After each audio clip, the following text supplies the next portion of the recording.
வாழ்க்கையில் நேரம் சரியில்லைன்னா ஜோசியரை பார்ப்போம், உடம்பு சரியில்லைன்னா மருத்துவரை பார்ப்போம். இப்போ பார்த்தீங்கன்னா இப்போ கண் நோயின்னு வந்துடுச்சுன்னு வச்சுங்க, எல்லா டாக்டரும் என்ன தெரியுமா சொல்கிறாங்க, ஒரு 30,000 ரூபாய்க்கு 50,000 ரூபாய்க்கு ஊசி இருக்குங்க, இது போட்டால் சரியாயிடும்.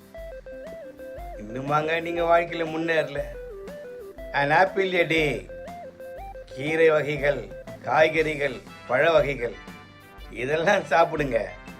30,000 ஊசியை உங்கள் முன்னாடியே அந்த கண்ணு சரியாயிடும். இது கூட பகுத்தறிவு தெரியலாம அன்றைக்கி வாழ்ந்தவங்கெல்லாம் இன்றைக்கி தாங்க அந்த ஊசியெல்லாம் வந்தது. அன்றைக்கி என்னங்க வந்தது? கேரட்டு, பீட்ரூட் இதெல்லாம் சாப்பிட்டு கண் நோயை அற்புதமாக கண்களை வச்சுருந்தாங்க. கண்கள் நம்மளே கெடுத்துட்டு நாளைக்கு இந்த சுகர்ன்ற வியாதியை வச்சு முட்டாளாயிடாதீங்க.